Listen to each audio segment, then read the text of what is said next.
사람은 누구나 복된 삶을 살기를 원합니다. 우리나라도 전통적으로, 요즘은 뭐 별로 그렇게 그런지 잘 모르겠는데, 하여튼 제가 어렸을 때 기억에 의하면 숟가락에도 복자 쓰여져 있어요. 숟가락에도. 밥 뚜껑에도 복자 쓰여져 있었습니다. 이불에도 복수가 넣어져 있었고, 베개에도 옆으로 이 복자 쓰여져 있었습니다. 그리고 복주머니 차고 다니고 새해가 되면 복조리 사서 걸어놨었습니다. 근데 중요한 것은 여러분, 우리 하나님께서 신실한 성도에게 복된 삶을 약속하신다는 겁니다. 예수님께서 친히 복된 삶의 비결을 8가지로 말씀해 주시느니 그것이 이제 바로 팔복 말씀인데요. 복 있는 사람은 첫째 복 3절입니다. 3절, 오늘 보면 3절 같이 시작. 심령이 가난한 자는 복이 있나니 천국이 그들의 것이며. 심령이 가난한 자가 복이 있다. 산상보훈의 팔복은 이렇게 돼요. 근데 이제 병행구절이라고 그래요. 요거랑 꼭 닮은 말씀들이 누가복음에 나오는데, 요거는 이제 평지설교라고 불리는 말씀입니다. 근데 누가복음 6장 20절 말씀, 6장 20절 같이 시작. 예수께서 눈을 들어 제자들을 보시고 이르시되 너희 가난한 자는 복이 있나니 하나님의 나라가 너희 것이미요. 네.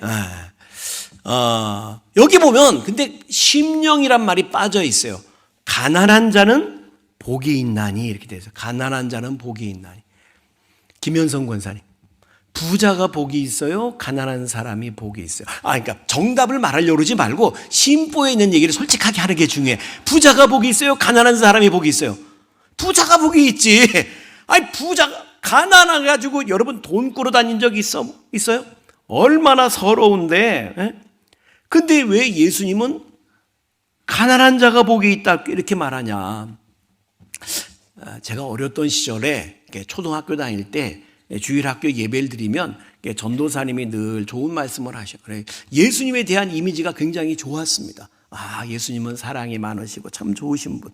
그런데 제가 이제 직접 성경을 읽기 시작하면서 이게 좀 헷갈리는 거야. 마태복음 11장 28절 말씀 한번 보여주세요. 같이 시작. 수고하고 무거운 짐진 자들아 다 내게로 오라. 내가 너희를 쉬게 하리라. 이런 말씀은 얼마나 좋습니까? 그런데 이어지는 29절을 보면 29절 같이 시작. 나는 마음이 온유하고 겸손하니 나의 멍에를 메고 내게 배우라. 그리하면 너희 마음이 쉼을 얻으리니. 여러분, 예수님 말씀인데 나는 마음이 온유하고 겸손하니 내게 배워라 그래. 근데 여러분, 진짜 겸손한 사람은 이런 식으로 말하지 않습니다. 여러분, 이런 귀절 읽으면서 좀 이상한 느낌 안 받았어요? 나만 이상한가? 여러분, 그렇잖아요. 내가 겸손하다. 그러니까 나한테 배워라. 여러분, 내가 좀 불경스러운 건가? 좀 이상하지 않아요? 그리고 누가복음 7장에 보면 이런 말씀이 나와요. 예수님이 어떤 바리새인의 초대를 받아서 식사하러 갔더니 어떤 여자가 예수님께 나와서 향유 옥합을 깨뜨려서 예수님의 발에 쏟아붓습니다. 그러더니 머리를 풀어 해가지고 헤쳐서는 예수님의 발을 씻어드리는 거야. 그리고 예수님의 발에 입을 맞추는 거야. 근데 여러분 생각해 보세요. 우리 교인 중에서 어떤 여자 성도가 저한테 와가지고 머리를 풀어 헤쳐가지고 제 발을 씻어드리면서 입을 맞추려고 그러면, 여러분 왜 이러십니까? 상식적으로 생각하면 왜 이러십니까? 남사스럽게 왜 이러십니까? 이러시면 아니 됩니다. 여러분, 이래야 되는 거 아닌겨? 근데 예수님은 안 그러셔. 저가 나한테 좋은 일 하였느니라 이러고 계셔. 나만 이상한가? 여러분은 전혀. 그리고 오늘 본문 같은 경우에도 부자가 복이 있지 어떻게 가난한 사람이 복이 있냔 말이에요. 근데 더군다나 여러분, 신약 성경에서 지금 팔복 말씀에서 예수님께서 가난한 자가 복이 있다 이렇게 말씀하실 때, 여러분, 헬라어로 이 가난을 표현하는 단어가 2개가 있어요. 하나는 페네스, 따라합시다. 페네스. 이 페네스라는 가난은 그래도 돈 꾸고 빌려서라도 근근이라도 먹고 살고 있는 사람, 그게 페네스예요. 그 정도 가난한 사람. 그런데 푸토코스, 따라합시다. 푸토코스는 이제 돈을 빌리다가 못 갚으니까 이제 더 이상 돈 빌려줄 사람도 빌릴 데도 없어. 부모, 형제도 친구도 전화하면 이제 전화 안 받아버려. 이제는 더 이상 돈 꾸러 갈 데도 없고 이제 하늘이 도와주지 않으면 그냥 죽을 수밖에 없는 이런 절대 빈곤, 절대 가난의 사람을 푸토코스라고 그래. 근데 예수님께서 가난한 자가 복이 있다 할 때 거기에 사용한 단어는 푸토코스예요. 푸토코스. 절대 빈곤. 아니 그런 사람이 무슨 복이 있냔 말이에요. 근데 여러분 이거 아세요? 지금 하여튼 어떤 이유로 그렇게 가난하고 심령이 마음이 그렇게 가난한 사람은 지금 부자고 마음이 부유한 사람보다 두 가지 사실을 깨닫기에 유리합니다. 첫째는 한번 따라합시다. 세상은 내게 행복을 줄 수 없다. 사실이거든요. 여러분 착각하며 살지 마세요. 세상이 여러분을 행복하게 해줄 수 있는 거 아니에요. 여러분 어느 날 갑자기 세상이 배신을 한다고, 배반을 한다고. 삶이 그대를 배신할지라도, 배반할지라도 두려워하지 마라. 뭐라고 그러지? 서러워하지 마라. 여러분 어느 날 세상이 배신해요. 그리고 또 한 가지 따라합시다. 오직 하나님만 나의 소망이 되신다. 여러분 지금 절대 빈곤에 있는 사람은 이 두 가지 사실을 깨닫기에 유리한 거예요.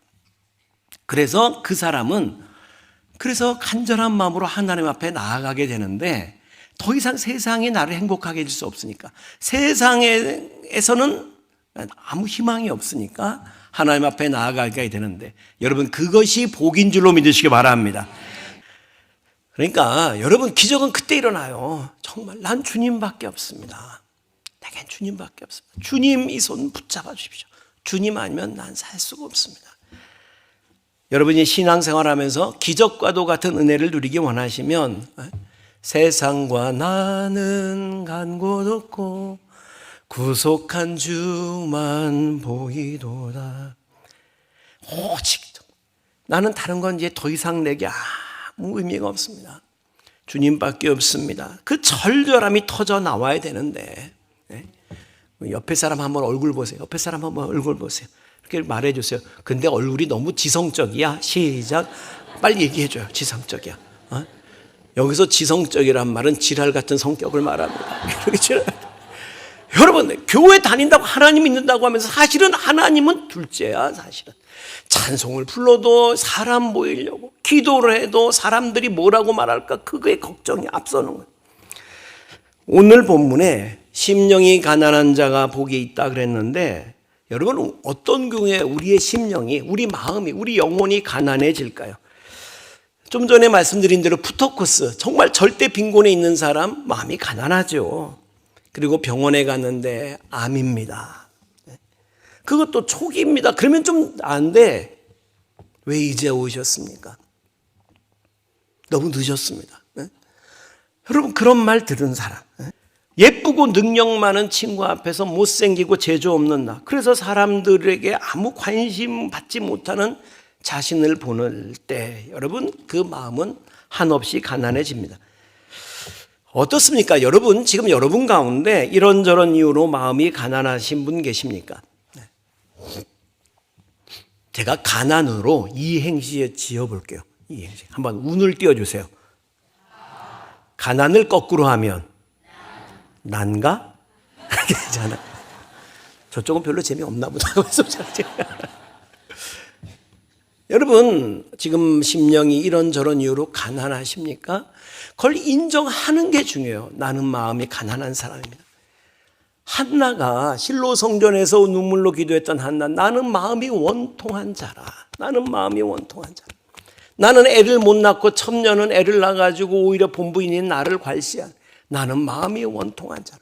하나님 앞에 나와서 울며 불며 기도했던 한나처럼 그렇게 이게 아는 게 중요해요. 그 가난한 삶의 정황에서 내겐 주님밖에 없습니다. 나는 주님밖에는 희망이 없습니다. 주님의 옷깃을 붙드는 사람, 그 사람이 복이 있다는, 그 사람이 복이 있다. 여러분 넘어짐이 가져다 준 선물이라고 하는 이런 글을 아마 들으신 적이 있을 거예요. 돼지는 하늘을 올려다 볼 수 없습니다. 그 이유는 돼지의 목이 땅을 향하고 있어서 기껏 높이 들어봤자 돼지가 그렇대요. 이렇게 숙이고 있잖아요. 고개 들어봐야 45도밖에 못 돈대. 이게 끝이야. 이렇게. 그러니까 하늘을 볼 수가 없는 거야. 이렇게 들어봐요. 여기까지. 그래서 돼지는 자의로 하늘을 올려다볼 수 없다고 합니다. 그런데 돼지가 하늘을 볼 수 있을 때가 있답니다. 언제게요? 바로 넘어졌을 때랍니다. 발라당 넘어지면 그때 하늘이 보이는 거야. 하늘이. 여러분, 우리 삶의 순간순간에도 넘어지는 순간이 있어요. 근데 여러분, 넘어졌다는 것이 꼭 불행은 아닙니다. 왜냐하면 우리 넘어진 그 자리에서 그때가 하늘의 하나님을 바라볼 수 있는 절호의 찬스가 되는 줄 믿으시기 바랍니다. 넘어짐이 가져다주는 선물, 하늘을 바라볼 수 있게 해줘요.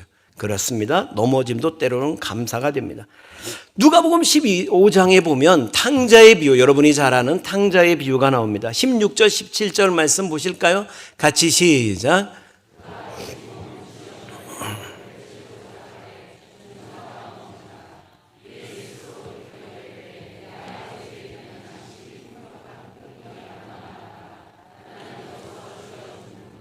탕자가 세상이 나를 행복해 줄 줄 알았어. 나의 행복, 그것은 세상에 있는 줄 알고 아버지한테 유산, 어차피 아버지 돌아가시면 내 상속분 있지 않습니까? 미리 좀 주세요. 내놔. 그래가지고는 그걸 강탈하듯이 뺏어서 그리고 세상에 나갔어. 허랑방탕하다가 다 탕진했어. 그리고 돼지치는 일을 하는 거예요. 여러분, 돼지는 이스라엘 사람들에게, 유대인에게 아주 부정한 짐승입니다. 근데 바닥까지 떨어진 걸 말해. 근데 배가 고파. 돼지가 먹는 쥐염 열매로라도 배를 채우고자 하는데 그것도 못 먹게 하는 거죠. 이러다 죽을 것 같아. 내 아버지 집에는 품꾼들이 얼마나 많은데 난 여기서 죽게 생겼다. 여러분, 그 넘어진 그 절대절명의 자리에서 비로소 탕자가 자기 생각을 다 내려놓는 거예요. 지금까지 잘못 생각했던 것, 나의 행복이 세상에 있는 줄로 착각하며 살았던 것, 내 욕망, 내 욕심, 내 자존심, 그 다 내려놓는 거야. 아버지한테 무슨 낯짝으로 가, 그 자존심까지 다 내려놓는 거야. 그리고 아들 자식으로 못 받아주더라도 품꾼의 하나로 써달라고 하자. 그러면서 돌아가게 되죠. 근데 웬일입니까? 그랬더니 22절 23절 말씀 같이 시작.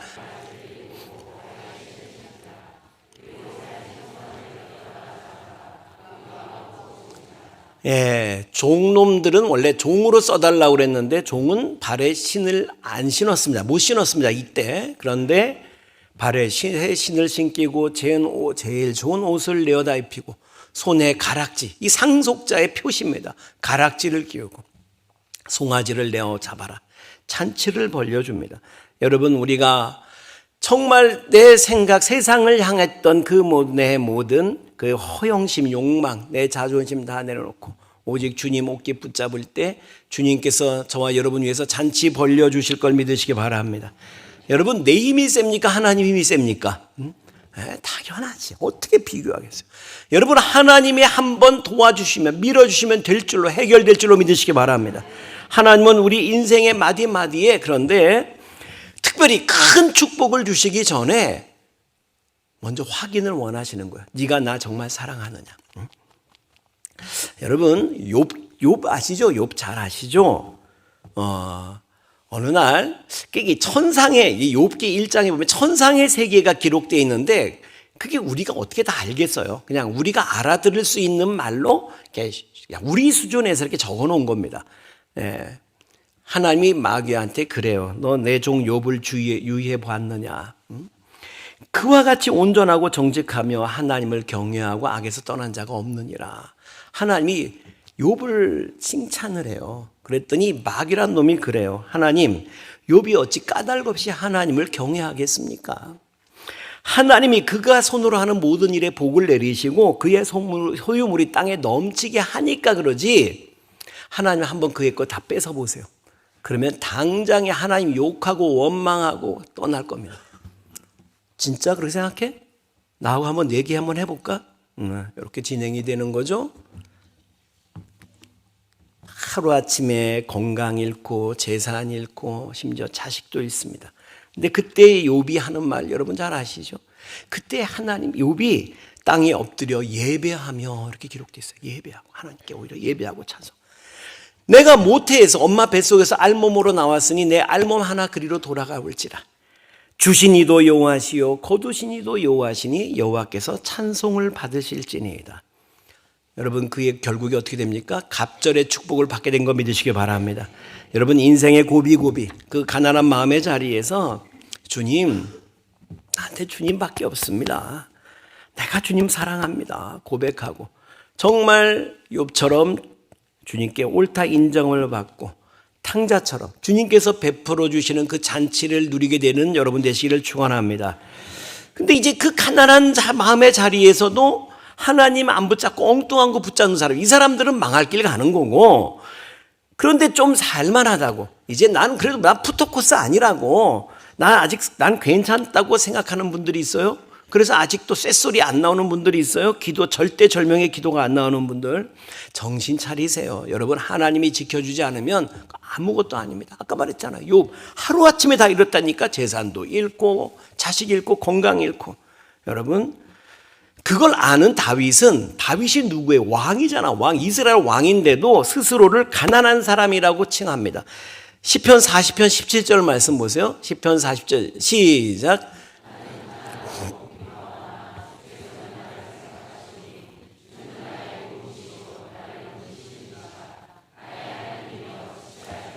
나는 가난하고 궁핍한 왕이 하는, 나는 하나님이 도와주지 않으면 사실은 내 거라고 주장할 수 있는 게 아무것도 없는 사람입니다. 인정하는 거 인정. 시편 70편 5절도 볼까요? 70편 5절 시작.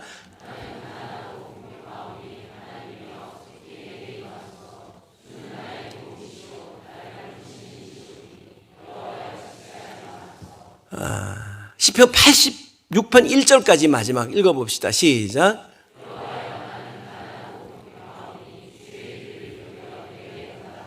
주님이 도와주지 않으시면 나는 할 수 있는 게 아무것도 없습니다. 왕이 이렇게 고백.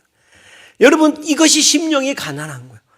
물질적으로 가난하진 않았어. 그러나 정말로 가난한 심령을, 내 거라고 주장할 수 있는 게 아무것도 없어. 내가 할 수 있다고 그런 건배시건 착각하지 않는 거예요.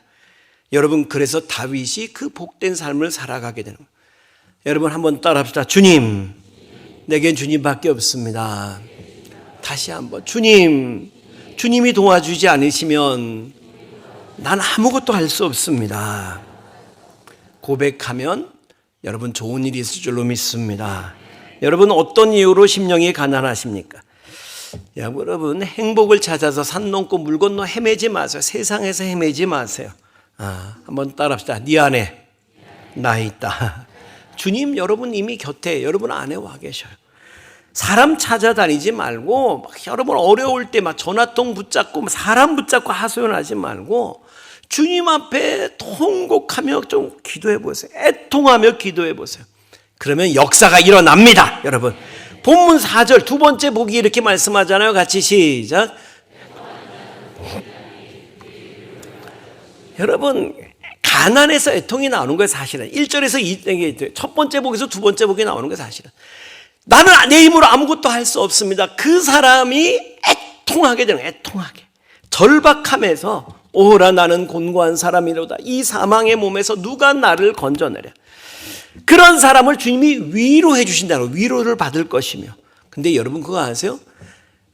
사람 앞에서는 막 울 거 없어. 그래봐야 청승맞지 뭐. 하나님 앞에서 울면 하나님이 위로해 주시는데 하나님의 위로는 사람의 위로하고 달라. 사람의 위로는 말뿐인 위로야. 어머머머머 어쩌면 좋아 세상에. 오히려 들으면 기분 나쁠 때도 있어. 막 되게 걱정하는 듯이 막 그러는데 기분 나쁠 때도 있어. 그런데 하나님의 위로는 궁극적으로 문제를 해결해 주는 위로가 되는 거 믿으시기 바랍니다. 잘 아시죠? 나인성 과부 이야기. 나인이라는 성읍에 한 과부가 있었어. 외아들 하나 키우고 있었는데 외아들이 그만 죽어버리잖아요.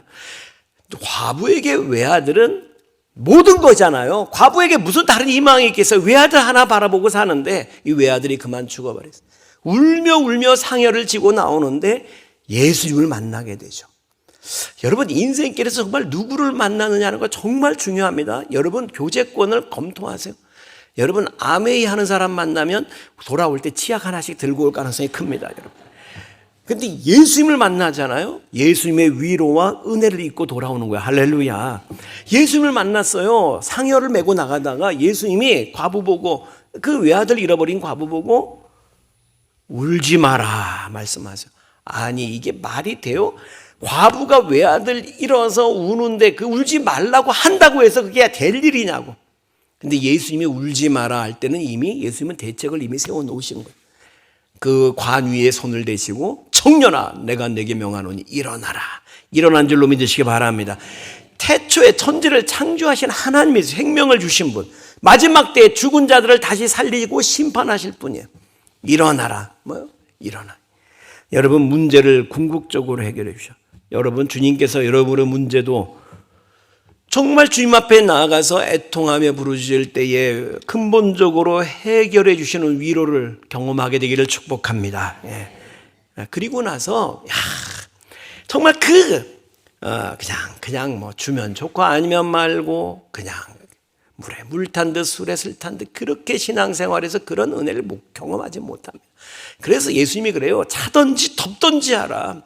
너희가 차지도 않고 덥지도 않고 미지근하니 내가 토하여 내치리라 그런 말.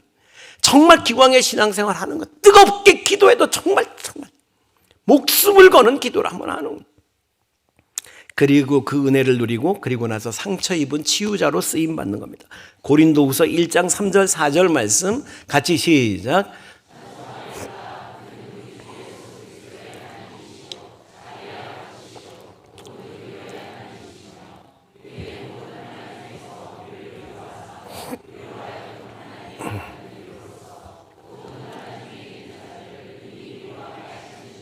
네.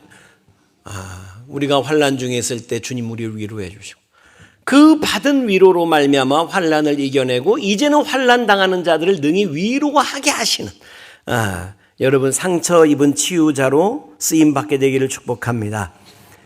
지금은 은퇴하셨어요. 저기 선한 목자교회라고 아시죠? 유기성 목사님. 그 유기성 목사님이 그 시절에는 고등학교가 입시가 있었어요. 그죠? 고등학교도 입학 시험 보고 갔었어요. 각각의 학교에서 시험을 치르는 거였죠. 근데 그 고등학교 입시에서 떨어졌을 때 유기성 목사님이 어디 지원했다가 떨어진 거야. 근데 이제 아들이 이제 그 다음에 대학 입시 앞두고 너무 이렇게 막 긴장을 하는 거예요. 그때 엄마가 그랬대. 야, 긴장할 거 없어. 네 아빠는 고입에 낙방했었단다. 그러니까 아들이 너무 진짜냐고, 진짜 그러냐고 너무 기뻐하더라는 거야. 얘한테는 그게 복음이야. 그러니까 아빠가 고등학교에 떨어졌다는 게 복음인 거야. 그리고도 뭐 얼마든지 훌륭한 목회 하셨는데 뭘? 그러니까 그게 복음이 되는 거야. 우리가 상처, 힘들고 어려운 순간이 있어요. 그런데 그것을 기도 가운데 애통하며 기도하고 주님의 위로를 경험하고 이기고 나면 여러분은 다른 그런 아픔을 겪는 사람에게 치유자가 될 수 있음을 믿으시기 바랍니다. 암 걸린 사람은요, 그 다음 암 걸리는 사람들의 위로자가 되는 거예요. 가정이 깨어져 본 사람은 다음 지금 가정 때문에 힘들어하는 사람의 위로자가 되는 거예요. 여러분, 장애 아이, 아픈 아이를 키우는 엄마는 그 다음에 또 다른 아픈 아이를 둔 엄마들의 위로자가 되는 거예요. 그게 은사가 되는 거예요, 은사가. 여러분, 이런저런 이유로 마음이 가난하신 분 계십니까? 마음이 심령이 가난한 자가 복이 있다. 주님 말씀하세요. 평생 자랑거리에 없는 사람이 복이 있다. 뭐 남들은 자랑하는데 나는 아무 할 말이 없는 사람, 네가 복이 있다. 오직 주님 앞에 나와서 애통하며 나에겐 주님밖에 없습니다. 부르짖어 기도하고 주님의 그 위로를 경험하고 이 땅에서 주님이 베풀어 주시는 천국 잔치를 누리는 여러분 되시기를 주의 이름으로 축원합니다.